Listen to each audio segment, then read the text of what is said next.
Bismillahirrahmanirrahim. Assalamualaikum warahmatullahi wabarakatuh. Alhamdulillahirabbil alamin, wassalatu wassalamu ala asyrafil anbiya'i wal mursalin wa ala alihi wa ashabihi ajmain. Jamaah sekalian rahimakumullah, di dalam salah sebuah hadis yang diriwayatkan oleh Imam Muslim, Rasulullah sallallahu alaihi wasallam bersabda, "Ma yusibul mu'mina min wasabin wala nasabin wala saqamin wala hazanin hatta al-hammi yuhammuhu illa kuffira bihi min sayyiatihi." Dari Abu Sa'id dan Abu Hurairah radhiyallahu anhuma, bahwasanya kedua sahabat itu pernah mendengar Rasulullah sallallahu alaihi wasallam bersabda, tidak ada penderitaan, kesengsaraan, sakit, kesedihan, dan bahkan juga kekalutan yang menimpa seorang mukmin, melainkan dengan semua itu dihapuskan sebahagian dosanya. Shadaqa Rasulullah sallallahu alaihi wasallam. Saudara sekalian rahimakumullah, hadis ini merupakan hadis yang memberikan optimisme bagi seorang mukmin. Karena dengan hadis ini berarti kita semakin faham bahwa orang beriman di dalam hidupnya tidak pernah merugi. Orang beriman di dalam hidup di dunia yang fana ini senantiasa dalam kebaikan dan keberuntungan. Pantas bila mana dalam hadis yang lain Nabi sallallahu alaihi wasallam bersabda, "Ajaban li amril mu'min, inna amrahu kullahu lahu khair, wa laysa dzalika illa lil mu'min." Menakjubkan urusan orang beriman. Urusannya senantiasa dalam kebaikan, dan yang demikian tidak dimiliki, tidak dialami, tidak dirasakan kecuali oleh seorang mukmin. In asabathu sarra syakara fakana khairan lahu. Bila orang beriman memperoleh anugerah, karunia, dia bersyukur, dan bersyukur itu baik bagi dia. Wa in asabathu darra sabara fakana khairan lahu. Sebaliknya, bila ia ditimpa kemudaratan, duka, lara, nestapa, dia bersabar, dan bersabar itu baik bagi dia. Nah, jadi saudaraku rahimakumullah, kembali kepada hadis tema inti kita. Ternyata berbagai hal yang sifatnya tidak menyenangkan bagi kebanyakan manusia, ternyata bagi seorang mukmin dia adalah jalan untuk memperoleh kebaikan dari Allah Subhanahu wa taala. Coba kita lihat kembali hadis ini. Ma yusibul mu'mina min wasabin wala nasabin wala saqamin wala hazanin hatta al-hammi yuhammuhu illa kuffira bihi min sayyiatihi. Tidak ada penderitaan, kesengsaraan, sakit, kesedihan, dan bahkan juga kekalutan yang menimpa seorang mukmin, melainkan dengan semua itu dihapuskan sebahagian dosanya. Subhanallah.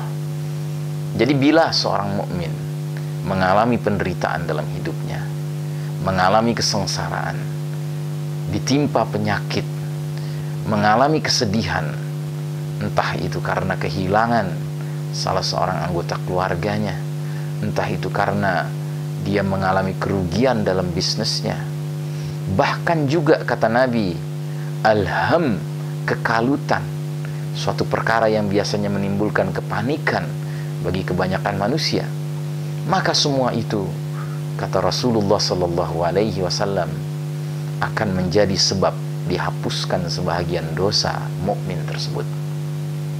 Sudah barang tentu mukmin tersebut hanya akan memperoleh privilege, keistimewaan penghapusan dosa dari Allah Ta'ala bila mana dia bersabar.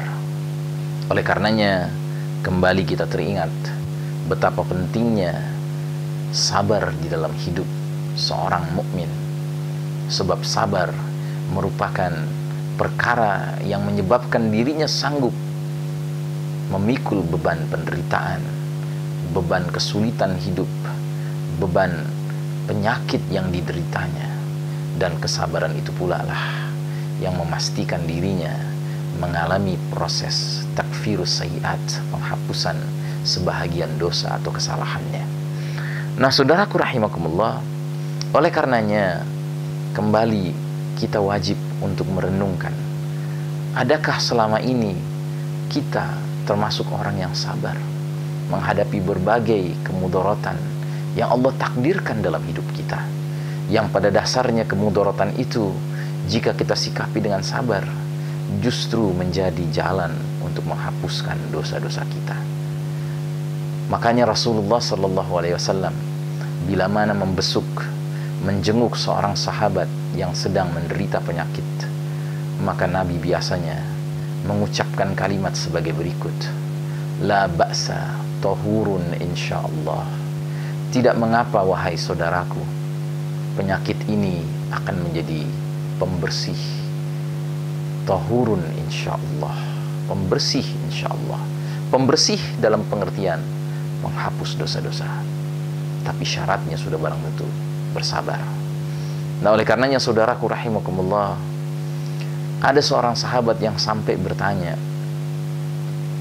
ya Rasulullah, mengapa kaum mukminin diuji, ditanya di dalam kuburannya, kecuali orang yang mati syahid? Jadi ada sahabat yang pernah bertanya demikian kepada Nabi SAW. Ya Rasulullah, ma balul mu'minina yuftanuna fi kuburihim illa syahid. Mengapa ya Rasulullah orang-orang beriman diuji, ditanya, diinterview oleh dua malaikat di dalam kuburannya, illa syahid, kecuali orang yang mati syahid, kecuali orang yang menemui kematiannya dalam medan jihad fisabilillah melawan musuh-musuh Allah Ta'ala. Apa jawab Nabi SAW? Kafa bibariqatis suyufi ala ra'sihi fitnah. Cukuplah dengan kilatan pedang di atas kepalanya, maka orang yang mati syahid sudah memperoleh ujian bagi dirinya. Subhanallah. Makanya itulah sebabnya para pendahulu kita, generasi para sahabat dan salihin, salafus salihin, mereka itu sedemikian memiliki gairah bila mana ada panggilan jihad fisabilillah, gairah bila mana ada panggilan untuk berangkat al-qitalu fisabilillah, berperang di jalan Allah Ta'ala, karena mereka sangat faham keutamaan yang satu ini, keutamaan di mana banyak manusia umumnya mengelak dari keutamaan tersebut. Banyak manusia yang tidak mau membayangkan dirinya terlibat di dalam penderitaan dan kesulitan pergi berperang di jalan Allah Ta'ala. Dia khawatir membayangkan istrinya menjadi janda. Dia khawatir membayangkan anak-anaknya menjadi yatim. Bahkan dia khawatir dirinya terbunuh, atau bahkan pulang cacat, lumpuh, dan lain sebagainya. Makanya pantas bila mana Nabi SAW bersabda dalam sebuah hadis riwayat Imam At-Tirmidzi, man ightarat qadamahu fi sabilillahi fahuma haramun 'alan nar. Barang siapa yang kedua telapak kakinya berdebu di jalan Allah Ta'ala karena terlibat dalam jihad fisabilillah, maka haram atas keduanya tersentuh oleh api neraka. Subhanallah. Maka saudaraku rahimakumullah, janganlah hendaknya kita yang tidak pernah pergi berjihad fisabilillah sekali-kali mencela, mengolok-olok orang-orang yang pernah merasakan keutamaan, kesengsaraan berjihad fisabilillah. Karena sesungguhnya semua yang mereka lakukan, jika dilakukan dengan penuh kesabaran dan keikhlasan lillahi ta'ala, niscaya menjadi sebab mereka bukan saja diampuni dosa-dosa mereka, tapi bahkan dijamin tidak bakal tersentuh oleh api neraka. Namun pada zaman kita yang penuh fitnah ini, Kadangkala musuh-musuh Islam sedemikian rupa menguasai pusat-pusat public opinion making, pembentukan opini publik, media massa, televisi, koran, majalah, dan lain sebagainya, sehingga akhirnya kadangkala kita harus menyaksikan sebuah hal yang sangat memprihatinkan, di mana orang yang justru pernah memperoleh keutamaan berjihad fisabilillah kemudian diberikan sebutan dan label yang serba jelek, dianggap sebagai pengacau, dianggap sebagai teroris, dan lain sebagainya.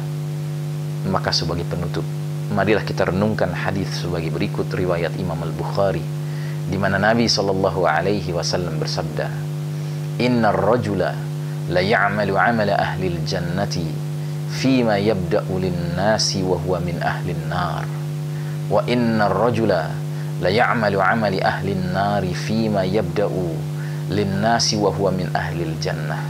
Artinya, sesungguhnya ada seseorang yang mengamalkan amalan ahli syurga berdasarkan yang nampak, yang terlihat oleh kebanyakan manusia, padahal dia adalah dari golongan ahli neraka.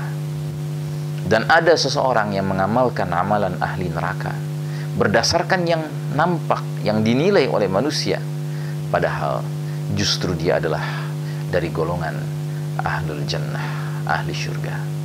Saudaraku rahimakumullah, marilah kita menjadi hamba-hamba Allah beriman yang senantiasa husnudzan billah, sangka baik kepada Allah Ta'ala. Apapun yang kita alami, apapun yang Allah takdirkan dalam hidup kita, baik itu pengalaman yang menyenangkan maupun itu pengalaman yang pahit, penuh dengan penderitaan, kesulitan hidup, mungkin diwarnai penyakit, bahkan bisa menimbulkan kekalutan dan kepanikan. Tapi jika semua ini kita sikapi dengan sabar dan tetap ikhlas lillahi ta'ala, boleh jadi semua itulah yang menjadi sebab dosa-dosa kita diampuni Allah Ta'ala, bahkan menjadi sebab Allah merahmati kita sehingga kita berhak memperoleh sebaik-baiknya tempat di akhirat yang abadi nanti, yaitu Jannatun Na'im, jannah, taman-taman Allah yang penuh kenikmatan hakiki. Allahumma inna nas'aluka ridhaka wal jannah wa na'udzubika min sakhatika wan nar. Assalamualaikum warahmatullahi wabarakatuh.